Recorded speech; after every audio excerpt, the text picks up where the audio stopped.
We're going to go ahead and begin. President Rob Vischer sends his regrets. He was going to be our moderator, and instead he has been called to the state legislature to testify in favor of public funding for private universities. So I am stepping in as the moderator. My name is Gregory Sisk. I hold the Loggy Distinguished Chair here at the law school, and together with Monsignor Schlag, who is right here, I am a co-director of the Murphy Institute for Catholic Thought, Law, and Business. For lawyers who are wishing 1 hour of CLE credit, make sure that you sign in. Please be aware that this program is being recorded and will be placed on the Murphy Institute website. This is another in our continuing series of Hot Topics, Cool Talk. Our mission with these programs is to invite those with contrasting viewpoints on a controversial topic to have a civil discussion. By hot topics, we mean controversial and sometimes even emotionally charged subjects. We refuse to take the safe approach of avoiding controversy, believing that especially at a university, we must fearlessly engage with issues that are hot in the public square. We previously conducted these programs on such hot topics as restricting abortion, hate speech, qualified immunity in public official liability, government spending, private ownership of guns for self-defense, same-sex marriage, and legalization of marijuana. At the same time, we look for cool talk between our interlocutors and with the audience. We refuse to surrender to polarization. We want to move away from the heat of the political realm, and instead we want to model for our too often divided society a way to engage with difficult issues in a healthy manner. Today's topic is religious accommodations and other values, and we are delighted to have two of the leading scholars in the country with us to talk about these issues. Professor Richard W. Garnet is the Paul J. Shiro Professor of Law and Director of the Program on Church, State, and Society at the University of Notre Dame. He teaches and writes about criminal law and punishment, the First Amendment, and constitutional law generally. His co-authored book, Religion and the American Constitutional Experiment, was recently published by Oxford University Press. Professor Garnet comments frequently, and his opinion pieces are published regularly in a wide range of print, online, and other media. He is a graduate of Duke University and Yale Law School, and he served as a law clerk to the late Chief Justice of the United States, William H. Rehnquist. I'd add that he's recently been invested as a new member of the American Academy of Sciences and Letters. Nelson Tebbe is the James M.G. Foster Professor of Law at Cornell Law School. Professor Tebbe works on freedom of speech, freedom of religion, and general constitutional law. His articles have appeared in such leading legal periodicals as the Columbia Law Review, the University of Chicago Law Review, and the Harvard Law Review. He is the author of a book, Religious Freedom in an Egalitarian Age, published by Harvard University Press in 2017. As a media commentator, he has published opinion pieces in such media outlets as The Atlantic, the New York Times, and the Washington Post. A graduate of Yale Law School and Brown University, Professor Tebbe also holds a PhD with distinction in the anthropology and sociology of religion from the University of Chicago. So our speakers will engage in a back and forth discussion for about half an hour, and then we hope to reserve about 20 minutes for questions from the audience. I will leave it to the speakers. When it's time for the question and answer session, I will come back to the podium to moderate that part. So with that, I'll turn it over to Professor Garnet.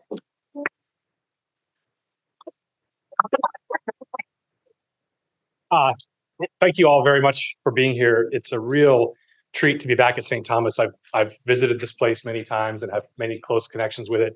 As you might know, your founding dean was formerly the dean of my law school. He was the dean who hired me. And then recently you stole one of my best friends and close colleagues, Dan Kelly, to be your new dean. So just give it a rest. Go find your dean somewhere else. It's also a real treat to be with my friend Nelson Tebbe. We've been colleagues and collaborators for nearly 20 years. particularly with the annual Law and Religion Roundtable. And I regard him as one of the most important voices in my field. So it's great to be here with him. The way we decided to do this was kind of 5 minutes for each of us to do a little framing spiel. Then we have some thoughts about 3 of the big cases, maybe a few more that are pending at the Supreme Court this term, all of which implicate our theme, religious accommodations and competing values. And so in 5 minutes, I want to say 5 quick things. The first is, again, by way of framing, that my starting point, for what it's worth, is that religious freedom, the right to religious freedom, is a fundamental human right. It's a right that all people, because they are people, enjoy, regardless of their own religious faith or their lack of religious faith. Religious freedom has its foundations in human dignity, doesn't have its foundations in either a concession from government or in convenience. The second point is that, in my view, all of us have a stake in the health and well-being of a legal regime that protects religious freedom. This is true whether we are religious or not, in my view. So I don't regard the religious freedom enterprise as kind of a quirky little leftover or a matter of special pleading. In my view, we all have a stake, because it seems to me that a government which is willing to respect religious freedom, a government that is willing to acknowledge limits on its own authority, is going to be a government that is more solicitous, or at least it should be a government that is more solicitous of other rights too. Right? The freedom of religion helps to create, in a way, an ecosystem of respect for rights when it's taken seriously. And again, I think we all have a stake in that. Third point, the religious freedom enterprise in law is easy when everyone agrees and or governments don't do very much. But governments do a fair bit.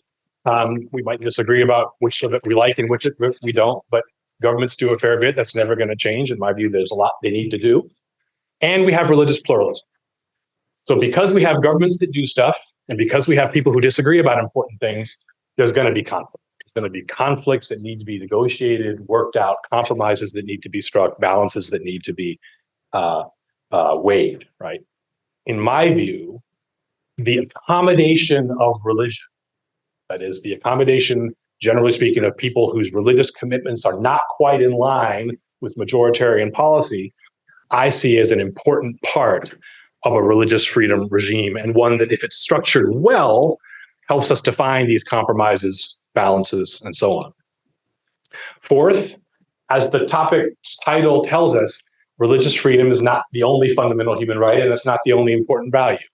And so one of the challenges that we face when we are trying to engage in the responsible and, I think, appropriate accommodation of religion is taking due account of other important values, commitments, costs, benefits, and so on.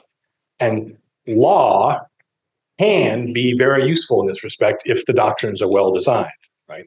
On the other hand, if doctrines are badly designed, we might get results that don't actually strike good balances.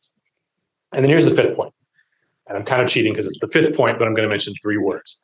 These are 3 words that, for me, help to kind of situate the religious accommodation discussion.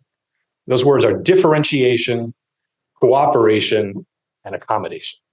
We can say more about these later when we're talking about the cases. But what I mean in a nutshell by differentiation, think of the phrase that we've all heard, the separation of church and state. It is crucial to distinguish religious and political authority. Right. Second point, cooperation. It is permissible, in my view. It is permissible in law, and it's permissible as a matter of sound public policy for religious and political institutions to cooperate in pursuit of appropriate secular goods, in pursuit of the common good of the political community.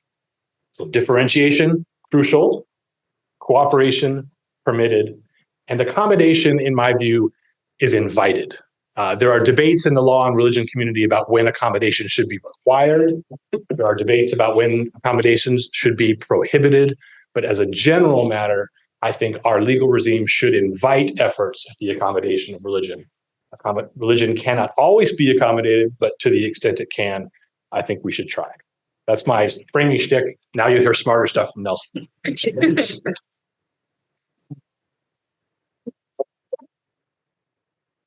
Well, thanks for having me. I'm really delighted to be here. I think my memory isn't great, but I think I participated in one of these Hot Topics Cool Talk series like a long time ago with John Inazo in this room, and I don't remember much else about it. But when I walked into the room, I was like, "Yeah, I've been here before."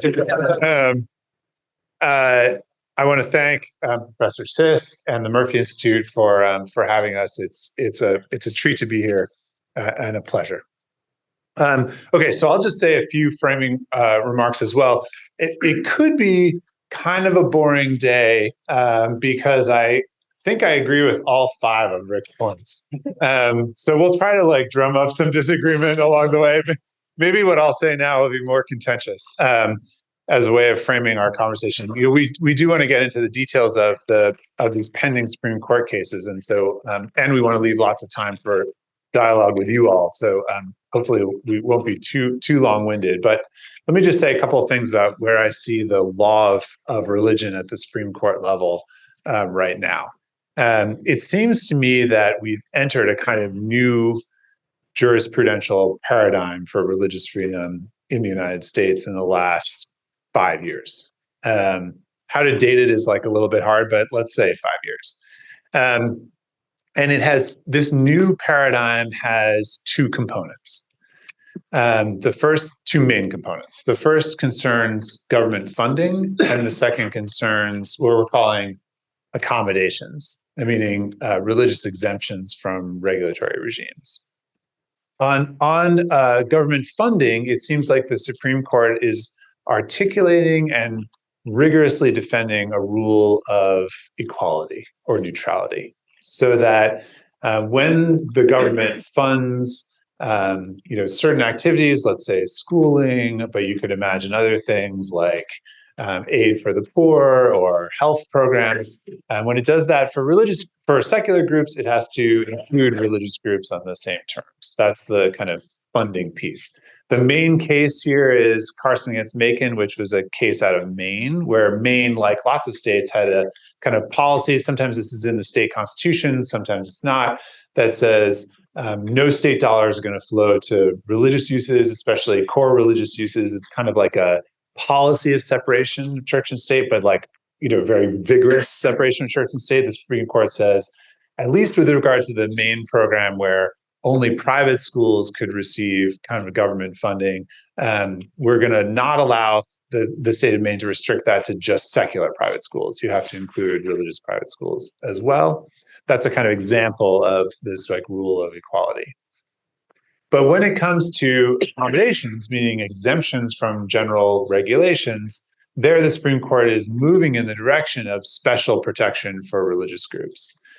So that it's more open now than it's been in the past to constitutionally required exemptions from general regulations that are specific to religion, that are only available to religious groups. That combination is new. Each piece, I think, seems like pretty reasonable. Like the idea of equality toward religion is one that's sort of deeply rooted in our constitutional system, but it's taking kind of new forms in this new jurisprudential moment. And religious liberty is also a value that I support, and that many of us in this room, I think, support.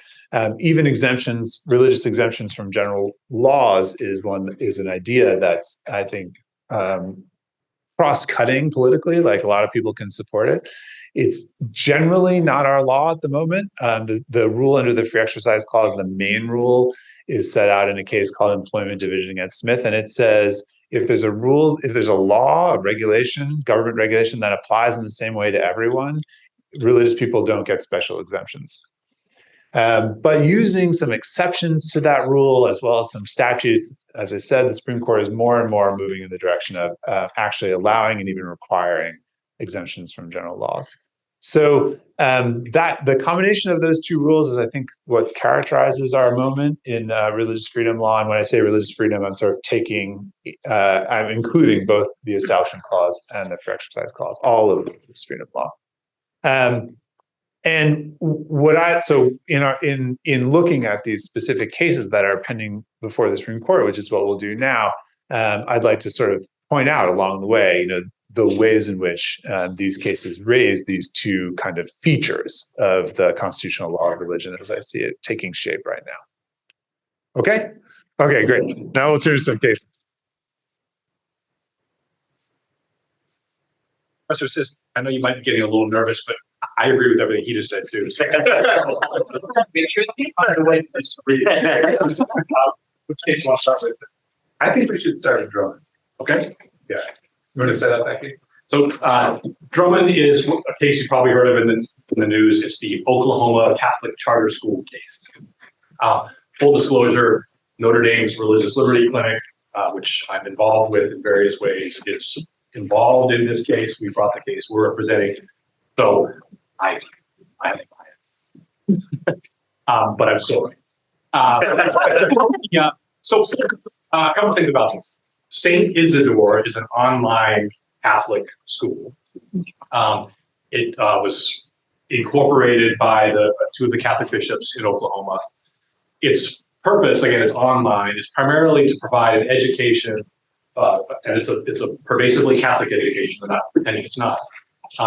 For rural kids, a lot of kids with learning disabilities who just don't quite have the ability to participate fully in the life of a regular parochial school. And also, as many of you probably know, there's a number of recognized tribes in Oklahoma who have territories, and a lot of the kids who participate in St. Isidore are going to be members of those tribes. So what's the legal issue? Well, the charter schools charter schools vary across the country. There's different chartering regimes in the different states that have them. But Oklahoma, the St. Isidore School applied for a charter and argued that any exclusion of St. Isidore from the charter program simply because it was religious would be unconstitutional. It would be unconstitutional for the reasons that Professor Tebbe had said when he was talking about the Carson case. So the way that the St. Isidore lawyers are framing the matter is Oklahoma has set up a program of contracting with various actors, including lots of private actors, to provide education. And Oklahoma will, if they meet the requirements for the charter, will pay for the education of kids who attend those schools. So the framing is these are private contractors. That's the claim that the defenders of the school would make. Once you frame it that way, it seems to my side to follow that Oklahoma can't say, oh yeah, we'll let all kinds of non-state entities participate in the charter program and educate kids through the charter program. But the only schools that can't are ones that are quote unquote sectarian. In our view, the Supreme Court has ruled that out. So the issue that's really in dispute in this case, I think, some people disagree with Carson versus Macon, which of course is fine, but the legal question that I think is going to draw the court's attention most closely is whether or not St. Isidore, because it is operating under a charter, in effect becomes part of the government. Now, remember the words that I used a couple of minutes ago, right? Differentiation, cooperation, and accommodation. In our view, St. Isidore's view, this should be seen as a case of permissible cooperation. It should not be seen as violating the principle of differentiation.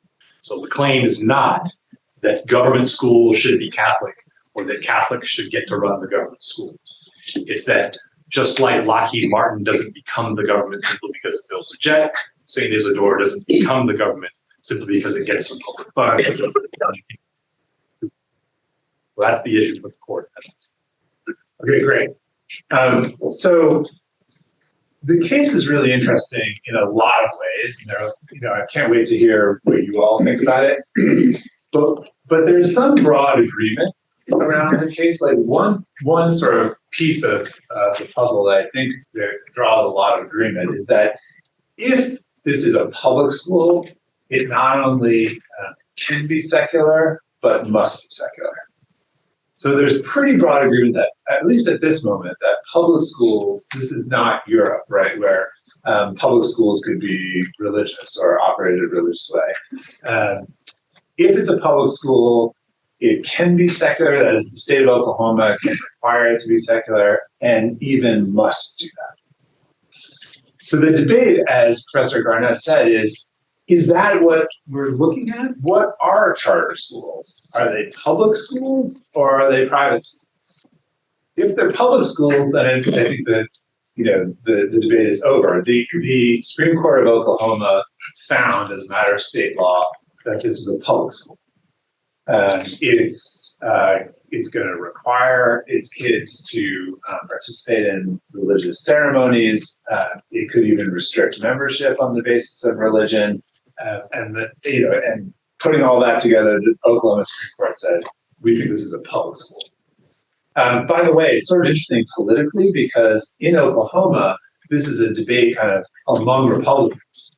So there are like Republicans on both sides. In fact, I don't think there are any non-Republicans even to participating in this debate in Oklahoma. No, right? Everybody on the Oklahoma Supreme Court, the Attorney General who's saying, I don't think we can allow this, Drummond is his name. They're all Republicans. So it's like sort of interesting politically. If it's a private school, though, then there's some disagreement, right? Professor Garnet just said, if it's a private school, then I think, there's a requirement that it has to be allowed to be part of the charter school system, that not allowing the school to qualify as a charter school because it's religious would be discrimination on the basis of religion, right? There are other people who think, and I think this is closer to my view, even if it's a private school, the Establishment Clause might not allow the government to include it in the charter school system. Why would that be? And I don't think that this will be the main argument for the Supreme Court. I just happen to think this is the right argument. Why would that be? Well, first of all of its funding will come from the state. So it'll be completely funded by the state. Second of all, there would be uncomfortable entanglement between the state and the school. So one requirement of charter schools in Oklahoma is that if they change their curriculum, they have to get state approval. Well, that could get really, really intricate, right? If the charter school at St. Isidore wants to change its curriculum in ways that are religiously relevant, and the state of Oklahoma is then sitting in judgment of whether it can do that, that's not so great. Third, there are rules that are pretty long-standing in our constitutional law against state sponsorship of religion, that the state can't actually sponsor religious activity. I think that's become controversial and even no longer part of our law when it comes to government speech. That the Supreme Court has now said it's okay for the government to endorse religion when it comes to speech. But when it comes to programs, like actually running stuff, there's still a constitutional rule against state sponsorship. And then the fourth point, which may be just more rhetorical, is that this school doesn't even exist right now. It's asking to be created. What would happen is that the state of Oklahoma would charter this school, bringing it into creation. The state of Oklahoma would literally be establishing a religious school. So I don't know if this is a real legal argument. I think Marty Lieberman thinks it is. I'm not so sure, but there is something a little uncomfortable about the state of Oklahoma actually creating a religious school, bringing it into existence. So just really quickly, we can go to the next case. The point you made about politics, I think, was fascinating. Mr. Drummond has a habit, which I suspect some of his lawyers on his team wish he would break, of saying publicly, folks, we can't let St. Isidore be a charter school because if we do, the next thing you know, there'll be Muslim schools. That's his argument. So hopefully, like I said, you'll learn not to say that before. A second quick point, I mean, this is a friendly amendment to Professor Tebbe. I think for federal constitutional purposes, the question isn't whether the state court has labeled a charter school as being, quote, public or something else. It's whether the school is a state actor, which is a term of art in federal constitutional law as well. And the court's been very clear for decades that when you're trying to decide whether an entity is a state actor and therefore bound by the Establishment Clause, that you're making an inquiry not just into labels, but into function. And then finally, on the point about incorporation and existence, I mean, the corporation of St. Isidore does exist in the same way that, the University of Notre Dame is incorporated somewhere. I forget where, I probably should know that. But religious entities are incorporated all the time. It used to be the way we thought about corporate law 200 years ago was that being a corporation was special, and that the government really did kind of call something new into being. I don't think that's how we think about the corporate form anymore. There's all kinds of religious entities that are incorporated. The Archdiocese of New York, and no one thinks that.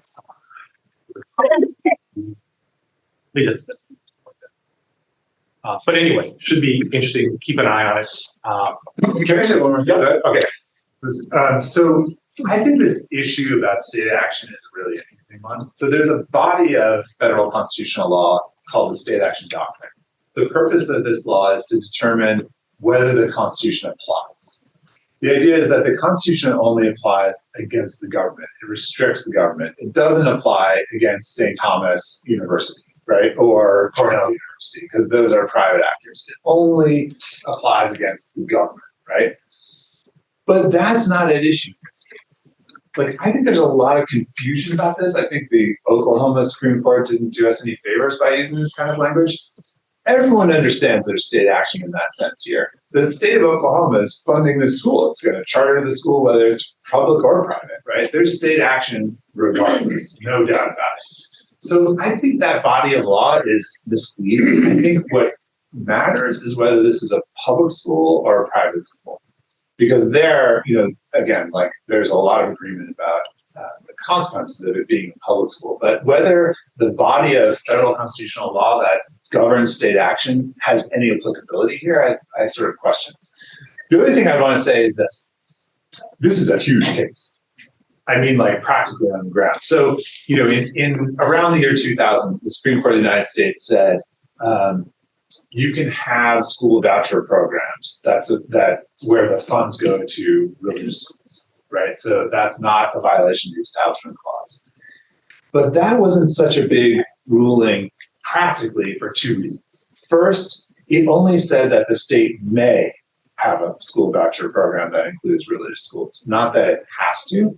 And second, even today, just for contingent reasons, there just aren't that many school voucher programs. Like it's a pretty small portion of the school population attends school that way. But neither of those is true here. This would establish this case if the court rules for the school, which I think it will, would establish not just that the state may allow religious charter schools, but that it must. That there's a constitutional law rule that requires it to include religious schools as charter schools. And not only that, charter schools are a huge part of our educational system. Millions and millions of kids go to charter schools. So it would be the practical consequences of this are very different from anything we've seen before in this area. So now we can get some disagreement. That'll be fun. I know we have some points, but I think on that point, my friend was saying. So two quick things. School choice programs have boomed in the last 5 years. We are no longer in the realm that we were going to think after them, like you say. It was kind of a few niche programs in a few towns. There's a bunch of states that have enacted statewide universal coverage school voucher programs, which actually means that the impact of a ruling about charter schools might be pretty minimal in places where you already have voucher programs. So why be both? Second, the implications of this case are going to be, I predict, I could be wrong, tied to the specifics of the Oklahoma charting regime, and not every state has the same regime. In my view, I'm not speaking for the parties, in my view, there are some states where the way the charter regime operates, what the nature of the schools that are chartered is, that would make it impermissible for them to be a charter school. In our view, Oklahoma's regime is different. It really does function like a contracting program. But so we can talk about charter schools all day. Maybe we should talk about whichever one you want to. Okay. Let's talk about Catholic Charities Against Wisconsin. Okay. So the second big case, and I think in some ways this case is legally even more important than Drummond, is about unemployment insurance programs in Wisconsin. Okay, before you go to sleep, this is actually really important. Let me try to explain why that is. So in Wisconsin, like in every state, there is an unemployment insurance program that's sort of managed by the state, right? This goes all the way back to the New Deal, where Congress put in place a scheme where states have to set up basically unemployment insurance programs, and then they require employers to participate in them. And Wisconsin is just like that. However, the state of Wisconsin, again, like every state, I believe this is even required by federal law, exempts some religious groups from that requirement. And it defines those religious groups in various ways. But most importantly here, it exempts groups that are controlled by a church and the language operated primarily for religious purposes. So definitely houses of worship themselves are exempted from having to pay into this system. Why? Well, the reason that at least Wisconsin is giving in this case is that if it had to administer an unemployment insurance scheme for churches themselves, it could get entangled in religious questions in the way that I just described, like there being a danger in the last case. And it says, like, because some of the unemployment insurance scheme is like very kind of like, individualized. Like you don't get unemployment insurance if you quit, right? You only get unemployment insurance if you're fired, for example. So you have to determine like which of those is the case. You have to be available for work. So that's very individualized, right? So there are like a bunch of requirements that are kind of individualized in the state of Wisconsin says like, if we have to deal with that with respect to like clergy, for example, or even other employees of houses of worship, that could be a real problem for religious freedom, right? So we're going to exempt those people, but we're going to draw a line, and we're not going to exempt Catholic Charities in this case, which provides social services that are hugely important without regard to religion. That is, the recipients don't need to be Catholic, and they employ people without regard to religion. Now, no one questions that the Catholic Church is motivated by religion in providing these services, right? They're like, of course, this is part of like the mission of the Catholic Church. But the state says we've got to be able to draw a line and exclude employers who are basically providing services that secular entities also provide on the same kinds of terms. The issue of the case is that itself, that drawing a line that way, discriminatory on the basis of religion? Does it pick and choose among religions, for example, depending on how they structure their corporate forms? Is it kind of a violation of the Free Exercise Clause in the worst kind of way because it's treating different religious groups differently, again, depending on how they decide to set up their corporate forms, what mechanisms they adopt for delivering social services to needy people, and so forth, right? The stakes of the reason I think the case is so important is not just because Wisconsin is not alone with regard to unemployment insurance, but also because lots of states and the federal government draw these kinds of lines all the time when they decide, whether they're going to exempt from employment discrimination law under Title VII, religious organizations, or not exempt them, which kinds of religious organizations they're going to exempt. They define religious organizations in a particular kind of way. When the ministerial exception applies only to clergy, let's say, or clergy for, as defined by the Supreme Court, it has to draw lines, right, between different kinds of organizations and different kinds of employees. All of that line drawing is unconstitutional discrimination on the basis of religion. We've got a big legal problem, right? Not only do we have a big legal problem, we have a problem that might, ultimately be bad for religion because it would disincentivize the government from exempting religious organizations in the first place. If the state of Wisconsin or Congress set up an unemployment insurance system that just applied to everyone, didn't exempt churches or anybody else, we wouldn't have this case, right? This case would not be teed up the way it is. And nobody wants that, at least I don't. According to the principles that Professor Garnet articulated at the beginning of the talk, those 5 principles, one of them is we should encourage government to accommodate religious actors, right? But if in doing that, we make it illegal or unconstitutional for the government to draw any lines around these accommodations, we could have a real problem. Just in the interest of time, I don't think I have much to add to that. I mean, I think the disagreement that we would have in this particular case would be that, in my view, the Wisconsin court took the line that the legislature had drawn. And Professor Tebbe is totally right. You can't accommodate religion unless you draw lines between what will be accommodated and what won't. That's one of the challenges of the law in this area. So we totally agree about that. My view would be that the line that the court kind of superimposed on or interpreted out of the legislature's line was one that does have the risk of discriminating among religions, and that got the court actually involved in sort of making its own religious judgments about, ironically, making its own religious judgments about what really counts as religion and what's actually just secular. But I think in terms of the framing that Professor Tebbe gave, it's exactly right. And the stakes are high because anytime you have accommodation of religion, and we both think we should have accommodations of religion sometimes, you have to define what's going to be accommodated and what isn't. And that line drawing is going to be something that's not always obvious or easy. So just in the interest of time, I'm sorry with you, Greg. We can go to about 1:40. So great. Well, that's all I want to say about that case anyway. Can I ask a question about the fact? Can we talk about Mahmoud then? Can I ask a question about the case? Just for the fact? Can we wait for the... Mahmoud is a case out of the U.S. Court of Appeals for the Fourth Circuit. And this is another interesting case that involves education. It's brought by some parents who object to certain materials that were part of the curriculum for kids between kindergarten and fifth grade, relating to things like human sexuality, gender identity, sexual orientation, and so on. And it's a curriculum that was prescribed by the county and the relevant school officials for these schools to use. The practice had been to tell parents that this material was going to be used, that it was coming, and to give parents a chance to opt their kids out of that particular unit if they wanted to.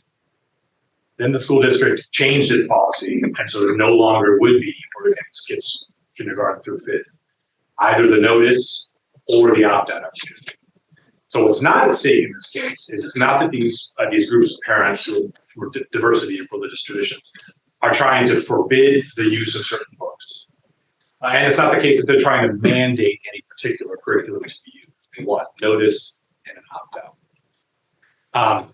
The court below had said, no, this isn't a constitutional violation. It doesn't violate the parents' right, the religious freedom right to control the religious education of their children.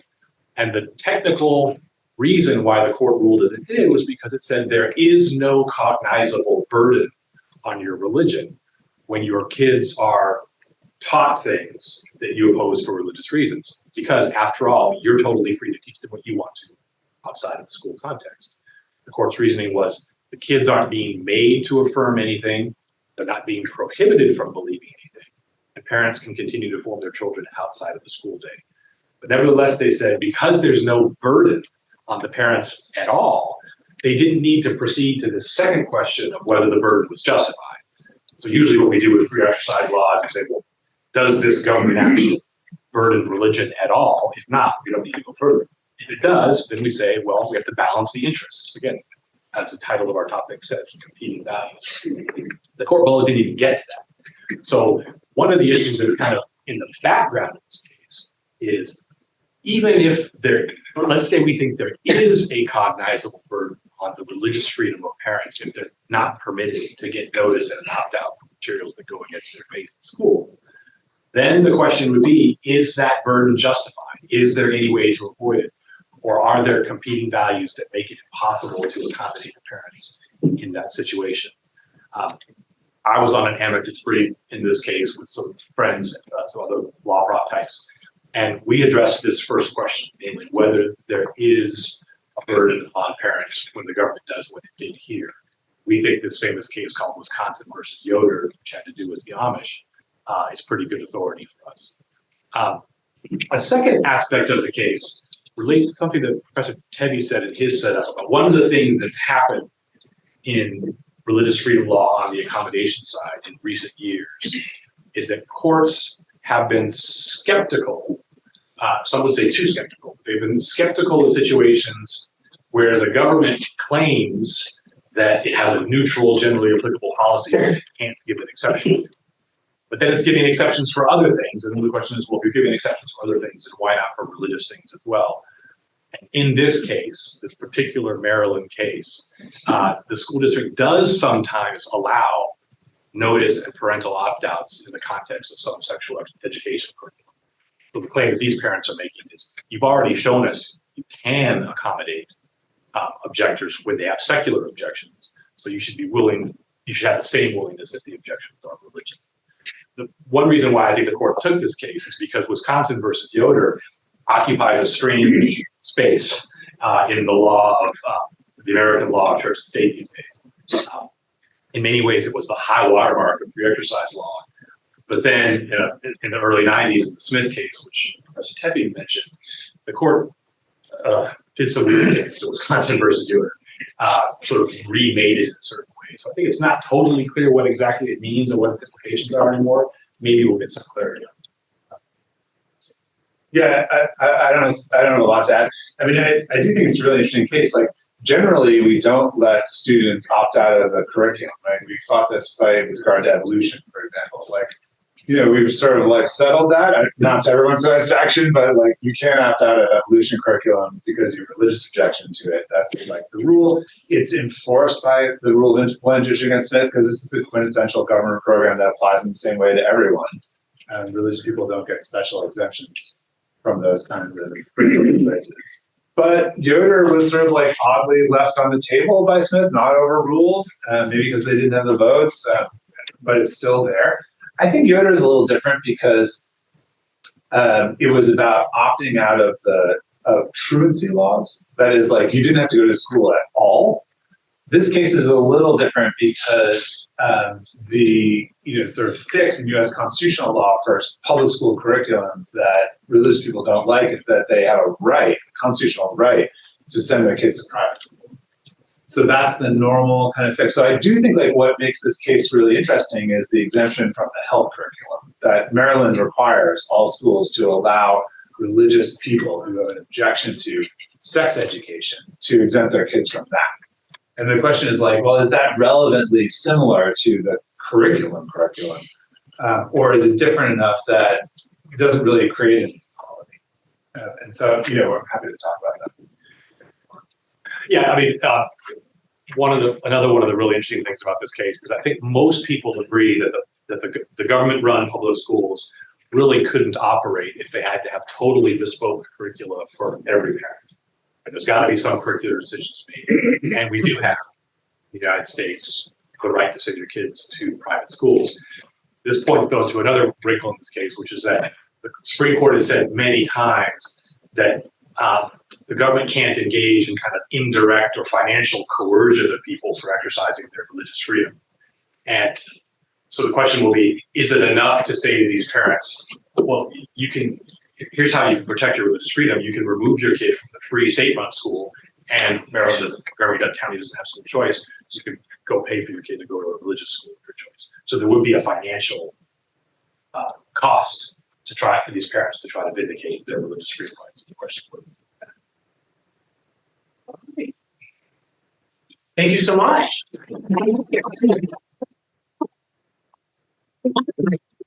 We're now at the question and answer. I have three. I'll make sure that he's one of those who get a chance to ask a question. So I have three preliminary points. The first is there's a customary rule that the moderator has the prerogative of asking the first question. I'm not going to do that so that I can turn directly to you. The second is please keep your questions short so that we can get to as many as possible. Third is identify yourself. And I guess a fourth one, too, to quote the late Alex Trebek, make your question in the form of a question. And with that, the floor is open. So raise your hand. I'll go to the Monsignor first since he already had a question. So to the Wisconsin case, just a factual question.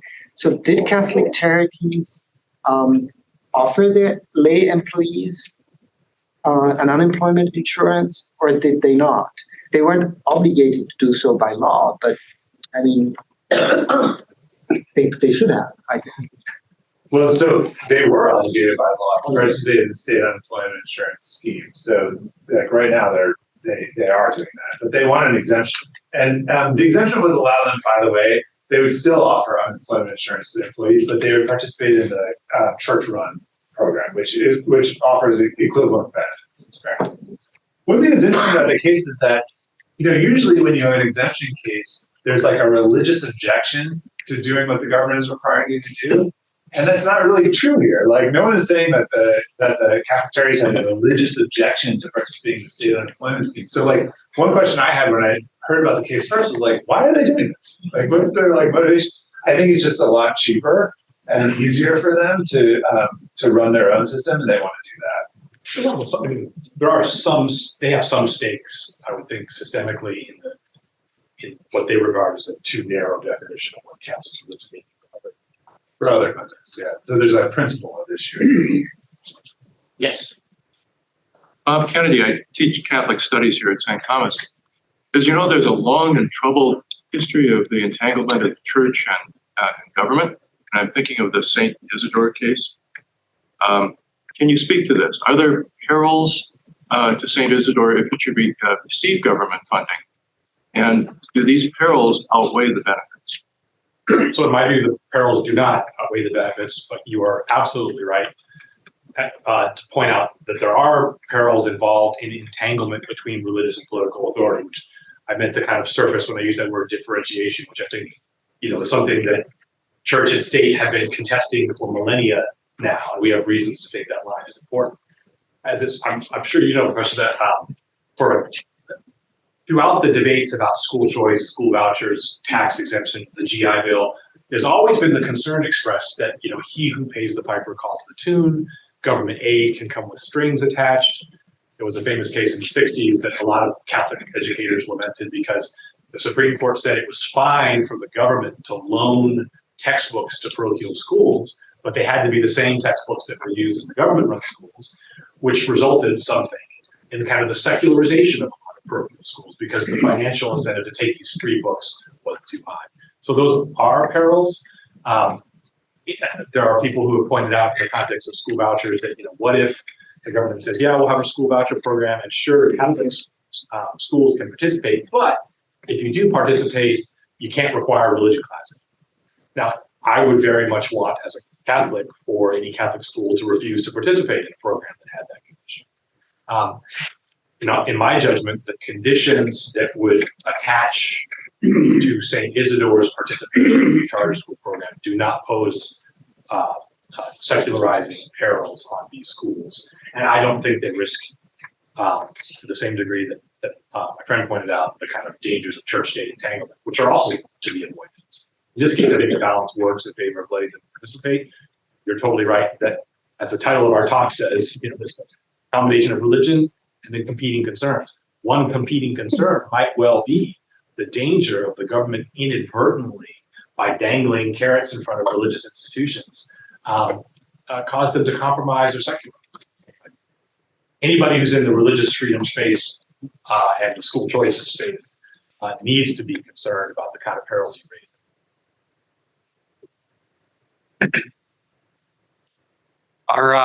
So again, with the Drummond case, I'm curious about if there's any interaction with the yourself. What? Identify yourself. Oh, Corey, I'm a student.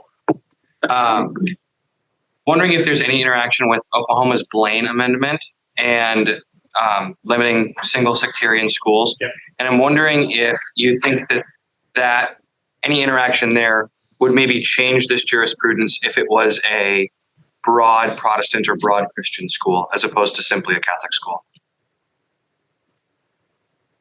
I'm not sure. I'm not sure I know the answer. I think it wouldn't be. Like, I hope there's nothing like specific to Catholicism here. I also haven't dug into the Oklahoma's Blaine Amendment. I know that lots of states do have these provisions in the state constitution that say, like, no tax dollars will flow to religious groups. I also know that the Blaine Amendment itself, a federal model for some of those, had discriminatory roots, right? But lots of states, have either adopted those provisions or continued them for non-discriminatory reasons. So, like, whether it's fair to call the Oklahoma one a Blaine Amendment with all the nasty connotations that brings, I'm just not sure. Maybe you've done the work on this, but I haven't. So I don't want to say too much about it.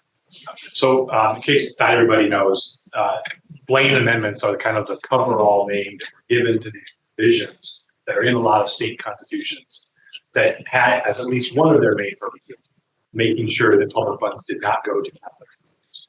And it was specifically targeted at Catholic schools because the public schools, the common schools, were basically non-denominational. Oklahoma did have one of these amendments. It was required to put one in its constitution when it became a state. It's like part of the deal. If you want to be a state, you have to have a Blaine Amendment in 1888, I believe.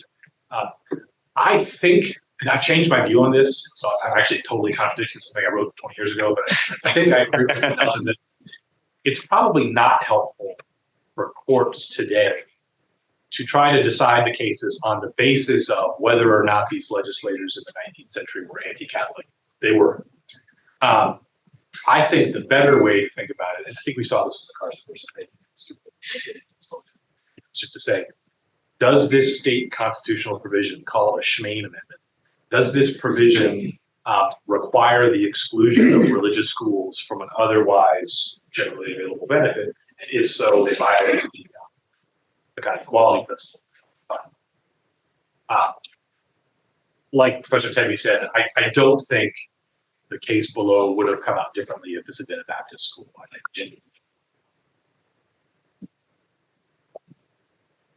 I'm Sarah Grossbender. I'm an attorney who represents nonprofit and educational institutions, and I'm the former general counsel at St. Thomas. I'm wondering on the Mahmoud case, if the opt-out is permitted, do you think that has any implications for students to be able to opt out on religious accommodation principles from curricular requirements, like let's say at St. Thomas, where we have, requirements to take philosophy or theology courses, or even at a religious high school where, there are particular courses that students might be required to take?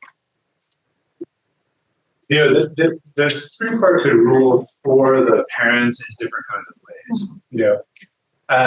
I think, as I understand it, the law to this point has been,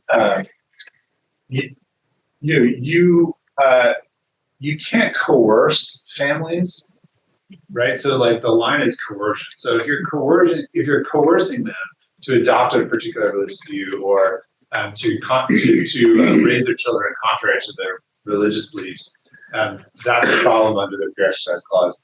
Teaching evolution doesn't do that, according to the court, and so forth. And most curricular requirements wouldn't.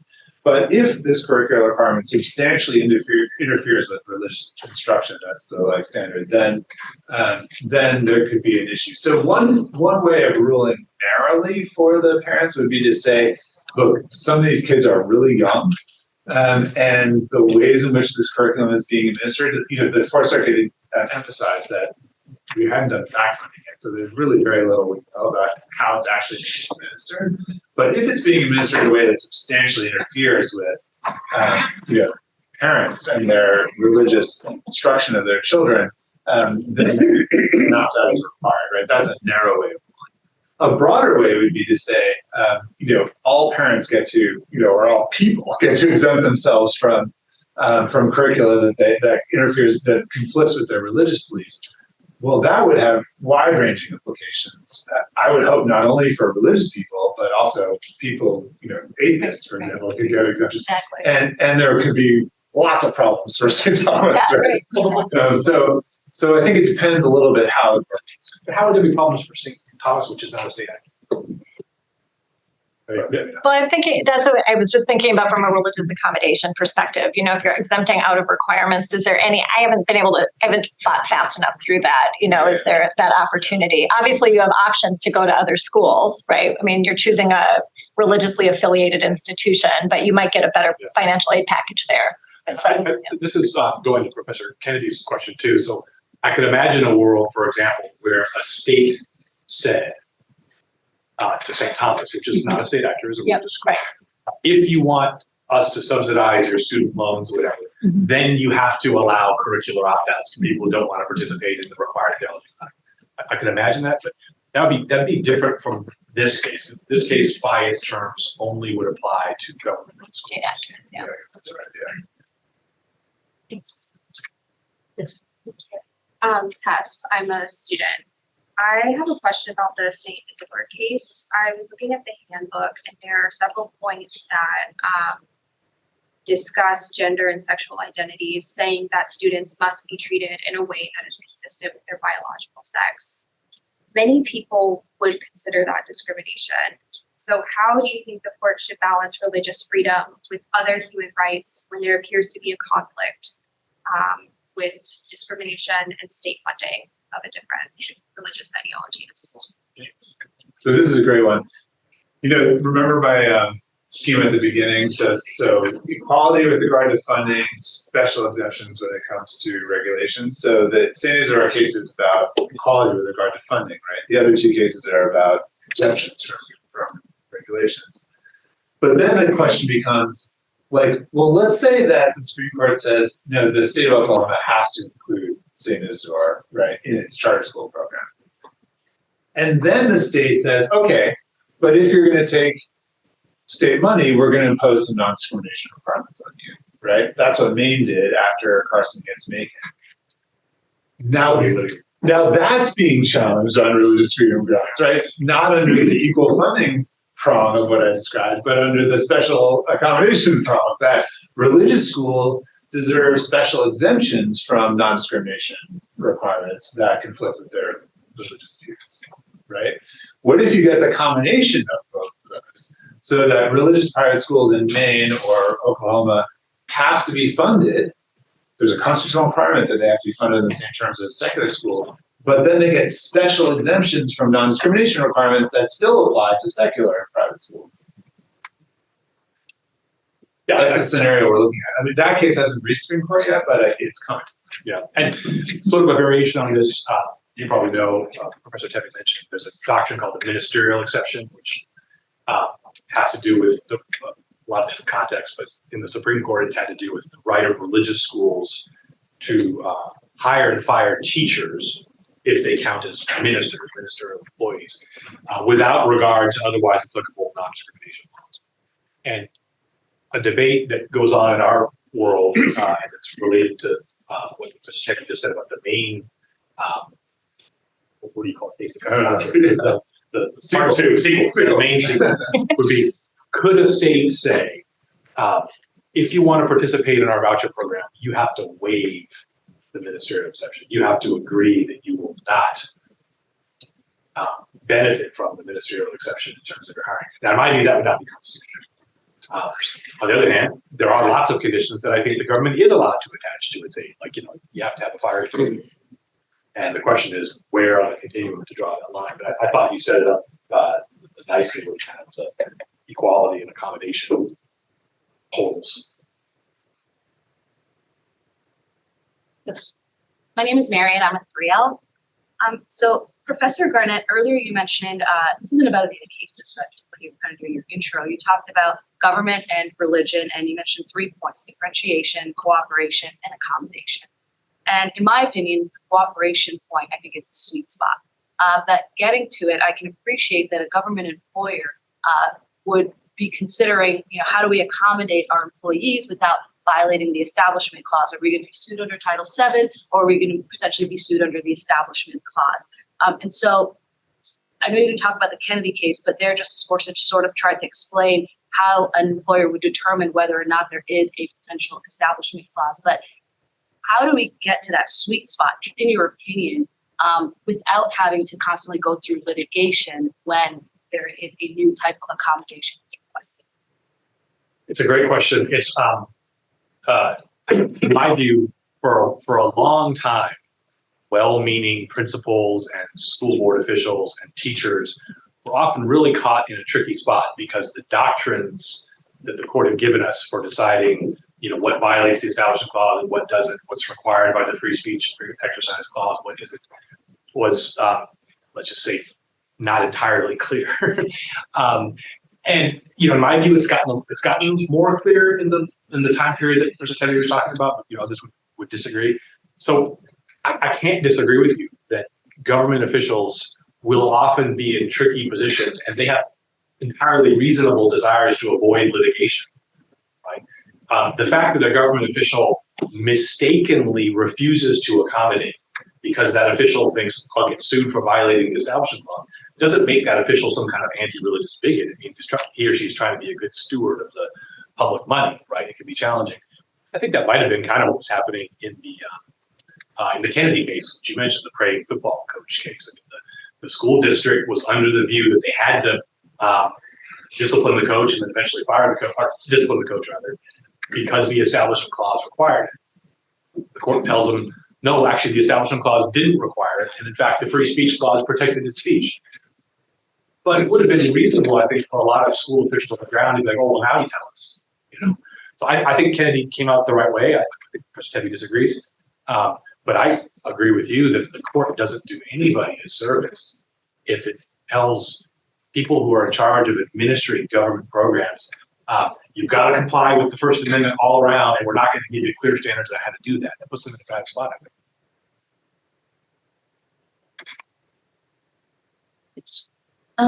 My name's Julia. I'm an attorney at a housing nonprofit in the cities. And I was curious if, this is probably pretty basic for the two of you, but in terms of defining religion, is there any discussion of secularism or atheism falling under that umbrella, such that someone who is a staunch atheist could at some point invoke religious freedom protection? Or like it appears to me sometimes that the battle is between secularism and a religion. The secularist view is almost in some ways encroaching or getting close to a religion for its proponents. You know what I'm saying? I read an article about that. A really interesting topic. I mean, the court's not great about it. It hasn't had to answer that question very often. There were a couple of cases about conscientious objectors to the war during the Vietnam War, where the draft was in place, and Congress had this really badly written statute that said you have to, to be a CO, you have to object to all wars, not just this particular war, and you have to do it on religious grounds. And the court said, okay, yes to number one, but number two, no, right? Meaning atheists have to be, or people who have non-religious objections to war in all its forms have to be accommodated in the same kind of way through CO protection. But there are lots of other areas where we don't know the answer. My own view is that atheists should be protected in some areas of religious freedom law and not in others, depending on the purposes of the particular rule. So if the rule is we're going to prohibit discrimination on the basis of religion, but we talked about that a little bit earlier, I think atheists definitely should be protected under that kind of rule. If you look at polling among Americans as to who they like and who they don't like, they hate atheists. They're at the bottom, next to other people they don't like. So there's a lot of antipathy toward atheists in America, and sometimes that comes out, and I think they should be protected against that. What about if a town, though, a town in, Vermont, for example, adopts an atheist slogan as its town motto? So it's good without God. That's an atheist slogan. Let's say they adopt that as their town motto. If they adopted a town motto that was really religious, this town is for Christians or something, I think that would be a violation of the Establishment Clause. But good without God, does that present any evils that the official endorsement of religion is designed to prevent? I'm just not sure that sort of degrades people from the equal rank of citizens if they're religious or something. Maybe, but it seems at least different, right, from discrimination against atheists, which seems really bad. A lot of people think that atheist people should not get exemptions from general laws because they have no beliefs. How could they get an exemption from a general law? They don't believe anything, right? But there was a really interesting case out of Chicago where an atheist inmate wanted to wear an atheist symbol in prison, but the prison had rules against, jewelry and stuff. And under a statute called Arlupa, the atheist won an exemption from that general rule, and I think that was the right answer. Lots of religious people in prison win exemptions from dietary rules in prison, or rules about receiving literature, or rules about meeting in groups, right? It seems like atheists who do have atheist-related reasons should get exemptions, but all this is not very well formed in our law. It's just my view. Yeah, that's all right. We don't have a kind of control-alt definition of religion that the court uses for purposes of interpreting the First Amendment. The IRS has a pretty detailed understanding of what religion and what doesn't. For the purposes of the First Amendment, we really don't. And interestingly, as Nelson was pointing out, sometimes means something different in the free exercise clause than it means in the no establishment clause. There was a hint in a footnote in one of these conscientious objector cases that Nelson mentioned, just kind of in passing, where a court or a law clerk, without really thinking about it, referred to secular humanism as a religion. But the court's never really done much with that afterwards. And efforts by parents, for example, to say, well, okay, if we can't have school prayer in our public schools, then we can't have secular humanism either. Those arguments have gone down, generally speaking, as well.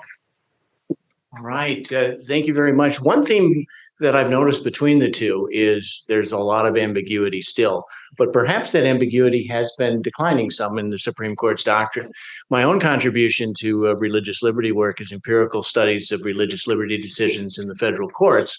And there I'm focused on things such as whether the judges discriminate between different types of religions in accommodations, or discriminate on the basis of party of appointing president in establishment clause decisions. And one of the things that we found more recently is that inequality in both cases is declining. And I think part of that is that the Supreme Court's doctrine has become a little bit clearer, and there's less discretion for the lower federal judges to make these decisions. So thank you very much for being with us. Let's thank our speakers again.